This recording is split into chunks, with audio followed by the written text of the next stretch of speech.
इससे उनका क्या अनुभव है वो बताएंगे ना। अच्छा, अब आपने प्रश्न पूछा था कि ये रिपब्लिक विलेज और ये जो अभी हम सीमाओं में बंधे हुए हैं, इन सीमाओं को तोड़ के एक ऐसा अद्भुत गांव पैदा हो सकता है क्या, जहां पर कि हर ग्रामीण मजदूर सहित 365 डेज एम्प्लॉयड होगा। उसके पास जो भी संसाधन हैं वो संसाधन सब एक जगह पे इकट्ठे हो जाएंगे। तो संसाधन से मेरा मतलब है यहाँ पे ट्रैक्टर, ट्रॉली, जेसीबीज, जिसके पास जो है हार्वेस्टर, जो भी उपकरण हैं वो एक जगह पे इकट्ठे हो जाएंगे। फिर हमें कितने चाहिए, क्योंकि उन्हें 24 घंटे 24/7 यूज किया जाएगा, राइट। इसका मतलब है कि उनको चलाने के जो वाहन चालक होंगे वो 3 शिफ्ट वाले होंगे,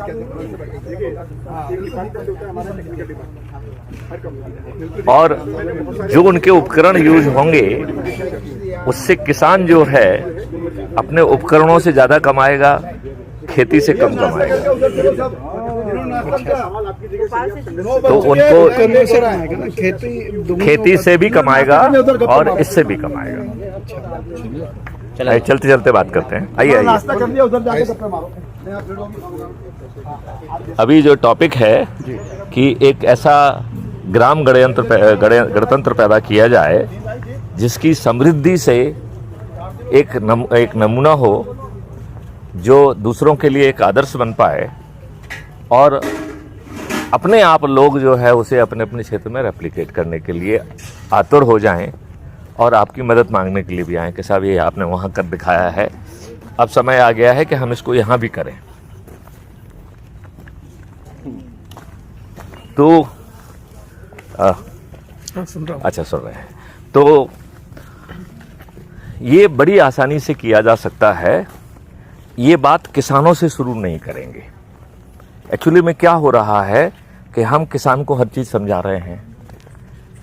एक तो उसके पास समझने की समझ भी थोड़ी सी कहीं कहीं कम है, नंबर 1। दूसरे उसके पास संसाधन नहीं है। तीसरी बात, उसे इन चीजों के लिए कर्ज लेना पड़ रहा है। चौथा जो है ना, किन्हीं कारणों के कारण यदि वो फेल हो गया है तो उसे आत्महत्या करना पड़ रही है। तो क्या हम इस यात्रा को बदल दें? हम कहें कि किसानों को हम तब तक कुछ नहीं सिखाएंगे जब तक कि किसान स्वयं जो है ना खेत पे करने के लिए ना पहुंच रहा हो। तो हमने इसके लिए ये किया है कि जितने भी गांव में लोग हैं उनसे बातचीत करके उनके पोटेंशियल को पहचाना जाए, राइट।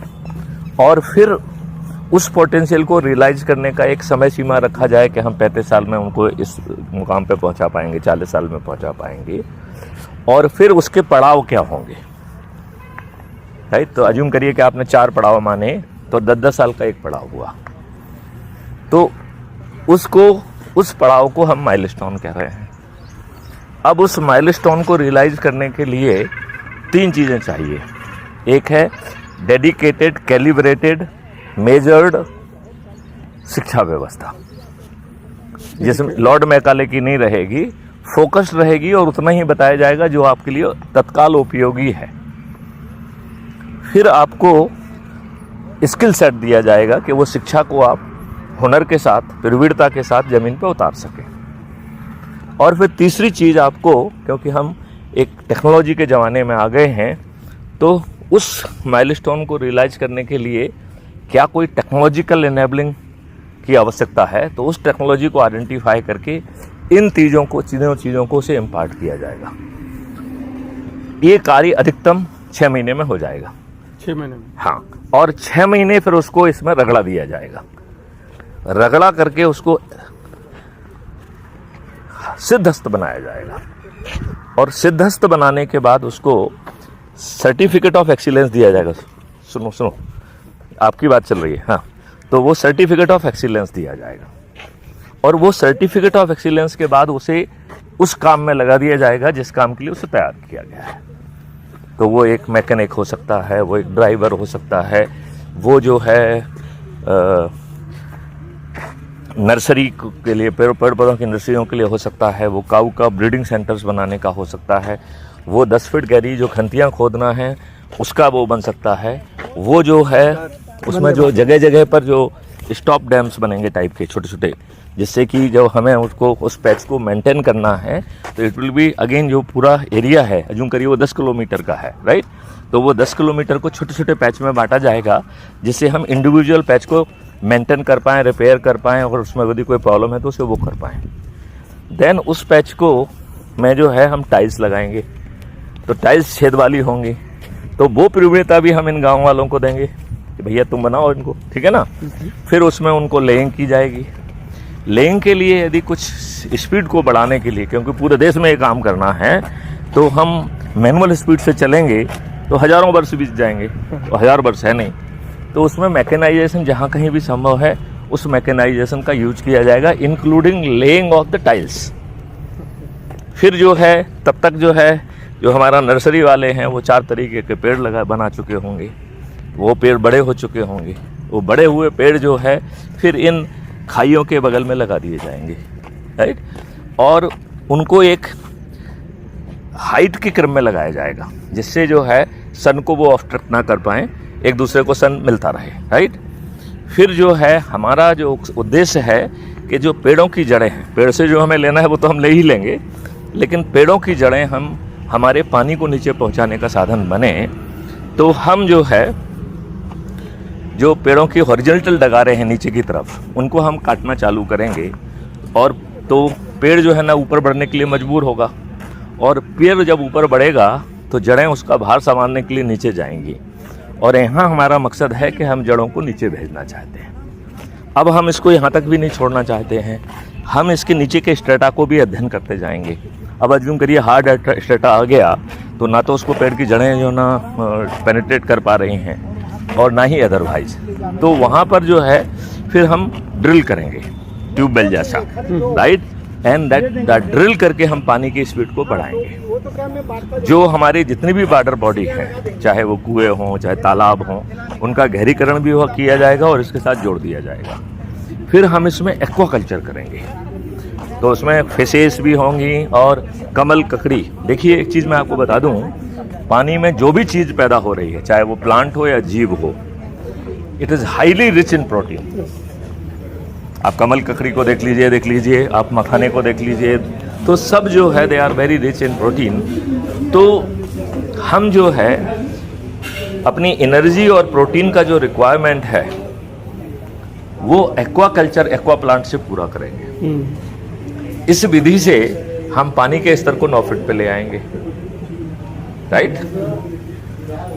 अब इसमें गौशालाएं हैं, तो जो हम पानी का वो कंड्यूट बना रहे हैं उसमें दोनों तरफ 4 तरीके के पेड़ लगा रहे हैं, और एक गाय की कॉरिडोर जा रही है जो कि may be running in the kilometres, और वो किनारे पे उसकी गौशालाएं हैं। तो गौशालाएं सर्कुलर शेप में होंगी, तो अज्यूम करिए कि 4 गौशालाएं हैं, तो हर एक क्वाड्रेंट जो है ना एक गौशाला को रिप्रेजेंट करेगा।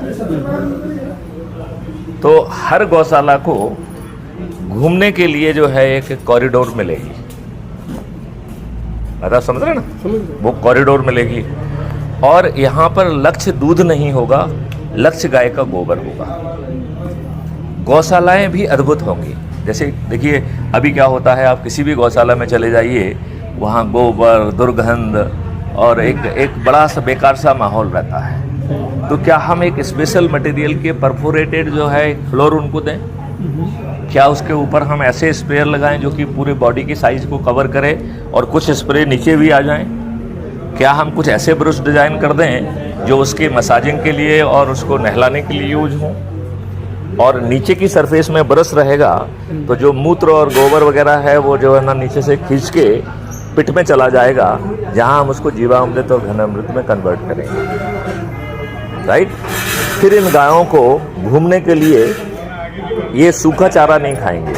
जो हमने बड़े बड़े पेड़ लगाए हैं, तो इसमें जैसे मोंगरा होता है और वो होता है तो मूंगाफली क्या कहते हैं, इसका जो हाईली प्रोटीन रिच, तो प्रोटीन रिच प्लांट्स को जो है ना आइडेंटिफाई करके उनकी पत्तियां, उनके फल को कट करके वो इनको मिलेगा, और वो अलोंग द कॉरिडोर बना रहेगा।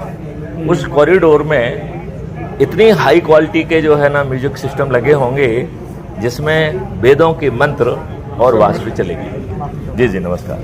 तो बांसुरी और वो चलेगा, तो आपका जो गौ माता अभी जो घुरे पे बैठी हुई है, जिसकी मानसिकता प्रभावित हो गई है, जो चारा नहीं खा रही है, जो पॉलीथिन खा रही है, वो सब जो है उनकी पूरी प्रवृत्ति बदल जाएगी। इस प्रवृत्ति के तहत जो आपको गोबर मिलेगा, उसमें यदि अभी 1 ग्राम गोबर में यदि 3 करोड़ बैक्टीरिया हैं तो वो 5 करोड़ हो जाएंगे। हमारा जो गाय का दूध है वो जो कि अल्फा 2 वैरायटी का है, देसी गाय का, उसमें चूंकि वो उनको हम साथ में औषधियाँ भी खाने को देंगे तो वो औषधि गुण भी उसमें आ जाएंगे। तो ये ऐसी कार्य योजना है। हाँ, और इसमें जो है, हाँ, अब इसमें देखो वो कहीं बाहर पे डिपेंडेंट नहीं है। अब बाहर तो लोग सब बदमाशी कर रहे हैं। आपने दाल पैदा की तो दाल को प्रोसेसिंग करने की इनकी जिम्मेवारी रही। तो जितने भी प्रोडक्ट हैं वो सब गांव में ही बनेंगे, गांव में ही पैकेज होंगे, समझ रहे ना? इस तरीके की व्यवस्था है।